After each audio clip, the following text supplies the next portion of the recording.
जय हिंद बच्चों, welcome to अर्चना कोशिश खानपुर। तो कैसे हैं आप लोग? बढ़िया एकदम मस्त। बच्चों क्या था कि जो लेक्चर नंबर 3 था उसमें हमने आप लोगों को बताया था कि क्या होता है रासायनिक अभिक्रिया और कैसे होती है, ये भी हमने आपको क्या किया समझाया हुआ था। जैसे क्या है बच्चों, हमने क्या समझाया था कि रासायनिक अभिक्रिया कैसे होती है।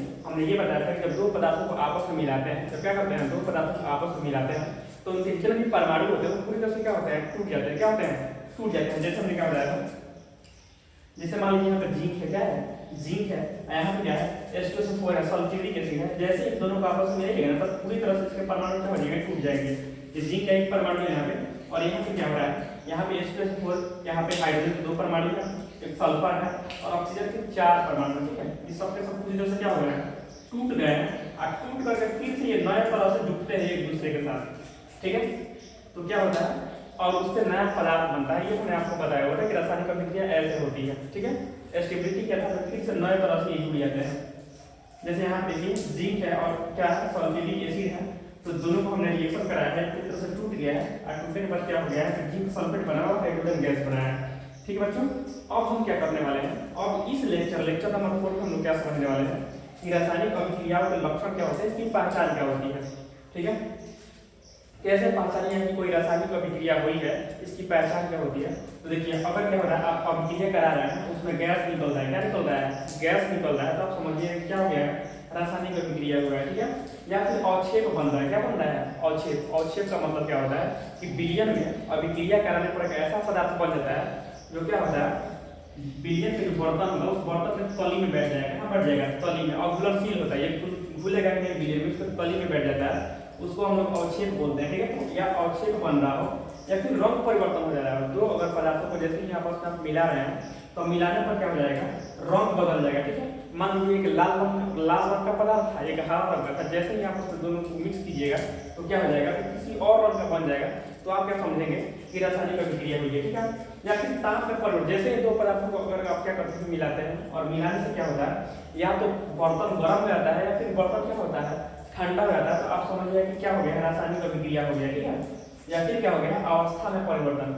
मान लीजिए क्या था, मान लीजिए आपके पास मोमबत्ती है, क्या है, मोमबत्ती है, तो मोमबत्ती ठोस रहता है, तो ठोस अवस्था में है, और जैसे इसको आप जलाइएगा तो जलने पर उसमें कार्बन होता है, तो कार्बन क्या होता है, कार्बन ऑक्सीजन से संयोग करके CO2 गैस बना दिए। तो यहाँ देखिए मोमबत्ती तो ठोस था लेकिन क्या बन गया है, गैस बन गया, CO2 गैस बन रहा है, तो अवस्था चेंज हो गया। तो अवस्था चेंज होने पर भी क्या होता है, हम समझते हैं कि क्या हो गया है, रासायनिक अभिक्रिया हो गई है। ठीक है, अब चलिए हम समझते हैं कि आखिर ये होता कैसे है, कैसे गैस निकल जाता है, कैसे अवक्षेप बन जाता है, कैसे रंग परिवर्तन हो जाता है, कैसे ताप में परिवर्तन होता है और कैसे अवस्था परिवर्तन होता है, इसको थोड़ा सा समझ लेते हैं। ठीक है, क्या होता है बच्चों कि मान लीजिए यहाँ पे जिंक है। ठीक है, हमने क्या जिंक को जैसे ही H2SO4 के साथ मिलाया, जैसे जिंक को हमने H2SO4 के साथ मिलाया तो इसके परमाणु देखिए पूरी तरह से टूट गए, पूरी तरह से टूट गए।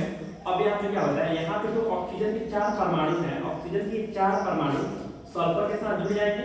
ठीक है, और ये जुड़ जाएगा किसके साथ, जिंक के साथ। किसके साथ जुड़ेगा, जिंक के साथ। तो ये क्या बन जाएगा, ZnSO4, और ये दोनों आपस में जुटेंगे, क्या होंगे, आपस में, तो ये बन जाएगा H2। अब देखिए जैसे ये क्या होगा, जैसे इस ये रिएक्शन करके क्या बनाएगा, ZnSO4 प्लस क्या बना दिया, H2 बना दिए। तो आप जैसे देखिए ना, जैसे इसमें H आपस में मिला तो ये गैस बन गया। अब ये गैस बना तो बाहर नहीं लगेगा नहीं, क्योंकि H जब तक इसके साथ जुड़ा हुआ था तब तक इसके साथ था, लेकिन जैसे ही ये क्या हो गया, इससे अलग हुआ और ये आपस में जुड़ गया तो ये गैस बन गया।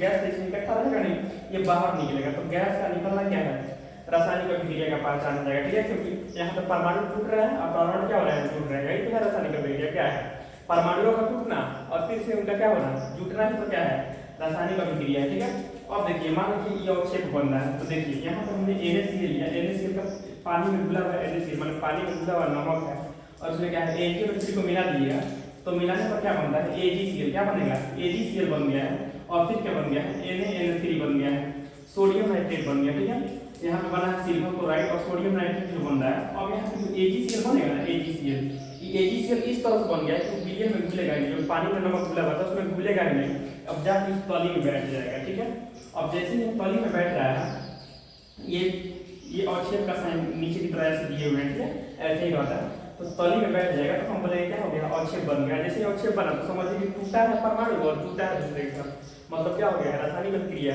हो गई है। अब क्या होता है, कभी कभी दो पदार्थों को आपस में मिलाने तो रंग भी बदलता है। जैसे मान लीजिए यहाँ पे पोटेशियम डाइक्रोमेट, ठीक है, उसका अम्लीय विलयन है, अम्लीय विलयन है, तो पोटेशियम डाइक्रोमेट जो है वो नारंगी रंग का होता है। किस रंग का होता है, नारंगी रंग का। अब हमने क्या किया, उसमें SO2 गैस डाल दिया। क्या डाल दिया, SO2 गैस। जैसे इसको डालेंगे ना तो यहाँ पे क्या बनता है, क्रोमिक सल्फेट बनता है। क्या बनता है, क्रोमिक सल्फेट। ये नया तरह का केमिकल है और जैसे ये बनता है तो ये हरा रंग का होता है। किस रंग का, हरा रंग का। तो ये विलयन रंग कैसा हो जाएगा, हरा। तो क्या समझिएगा, क्या हो गया है, रासायनिक अभिक्रिया हुई है। अब देखिए ताप में परिवर्तन। कभी कभी क्या होता है कि जब दो पदार्थ को मिलाया जाता है, जब दो पदार्थ को हम आपस में मिलाते हैं तो पदार्थ जो परमाणु होते हैं वो किससे बंध रहते हैं, बॉन्ड रहता है। दोनों के बीच क्या रहता है, बॉन्ड रहता है। अब जैसे क्या होता है, इसको आपस में मिलाते हैं ना तो बॉन्ड टूटता है और टूटने के बाद उससे अधिक मात्रा में ऊर्जा निकलती है। और जैसे ही अधिक मात्रा में ऊर्जा निकलती है तो वही ऊष्मा के रूप में आपको बाहर दिखती है। ठीक है, तो जैसे कैल्शियम ऑक्साइड को पानी में डालिएगा तो क्या बनता है, कैल्शियम हाइड्रोक्साइड बनता है और उसमें से ना ऊष्मा निकलती है, गर्मी निकलता है। ठीक है, आप बाजार से चूना खरीद के लाइएगा, उसको पानी में डालिएगा, देखिएगा वो क्या होता है, उफान मारता है उसमें, वो क्या करता है, उसमें से गर्मी निकलती है। ठीक है, तो ये हो गया आपको बॉन्ड के टूटने से बाहर एक एनर्जी निकल, माने ऊर्जा निकल रहा है गर्मी के रूप में। तो आप समझिए कि ताप में परिवर्तन होने से क्या हो रहा है, ताप में परिवर्तन होने से क्या हो रहा है, ये ताप में परिवर्तन हुआ है तो ये रासायनिक अभिक्रिया हुई है। ठीक है, और ये क्या हो रहा है, ये ऊष्माक्षेपी है। जब किसी अभिक्रिया कराने पे किसी अभिक्रिया में ऊष्मा निकलता है तो उसी क्या बोलते हैं, ऊष्माक्षेपी अभिक्रिया, इसीलिए ऊष्माक्षेपी है। अब क्या होता है, यहाँ पे अमोनियम क्लोराइड है और बेरियम हाइड्रोक्साइड के साथ जैसे इसका रिएक्शन कराते हैं तो रिएक्शन कराने पर क्या होता है, अब देखिए यहाँ पे क्या हो रहा है, बॉन्ड टूटने पर एनर्जी बाहर निकल रही है, बॉन्ड में अधिक मात्रा में ऊर्जा था। लेकिन यहाँ पे क्या है, यहाँ पे बॉन्ड में अधिक मात्रा में ऊर्जा नहीं है। जैसे आप रिएक्शन करिएगा तो रिएक्शन होगा ही, और रिएक्शन करने के लिए आपस में इस परमाणु को तोड़ने के लिए नया तरह का पदार्थ बने, ये बाहर से ऊर्जा को क्या करेगा, बाहर से गर्मी को खींचने लगेगा और बर्तन का हो जाएगा। बर्तन में पूरी तरह से क्या होने लगेगा, जिस बर्तन में आप करा रहे होंगे अभिक्रिया वो ठंडा पड़ने लगेगा। ठीक है, तो ये क्या होता है, इसमें ये जो होता है ऊष्माशोषी अभिक्रिया होता है। ठीक है, तो ताप में परिवर्तन या तो निकल सकता है गर्मी में ऊष्माक्षेपी, या क्या कर सकता है, अपने में ले सकता है गर्मी तो ऊष्माशोषी हो जाएगा। ठीक है, और यहाँ जो है अवस्था में परिवर्तन, तो देखिए ये मोमबत्ती जो है, मोमबत्ती में कार्बन है, कार्बन को जैसे ही आप ऑक्सीजन के प्रेजेंस पर जलाइएगा तो ठोस जो है, ठोस वो जलेगा, उसमें से कोई भाप निकलेगा, भाप जो CO2 भाप निकलेगा, जो गैस बनेगा यहाँ पे। ठीक है, ये गैस के रूप में है, अब मोमबत्ती किस रूप में था, ठोस के रूप में था। तो पूरी तरह से यहाँ पे क्या हो गया, अवस्था चेंज देखने को मिल रहा है। आप समझिए क्या हुआ है, रासायनिक अभिक्रिया। तो इस तरह से होता है रासायनिक अभिक्रिया। रासायनिक अभिक्रिया का यही मतलब होता है क्योंकि क्या होता है, परमाणु जो होते हैं, परमाणु किसी पदार्थ के टूटते हैं और फिर से पुनः उनका संगठन होता है, फिर से जुड़ते हैं अपने स्टेबिलिटी के आधार पर। ठीक है, तो आशा करता हूँ कि आप लोगों को थोड़ा बहुत समझ में आया होगा। ठीक है बच्चों, तो फिर मिलते हैं अगले लेक्चर में, तब तक के लिए धन्यवाद।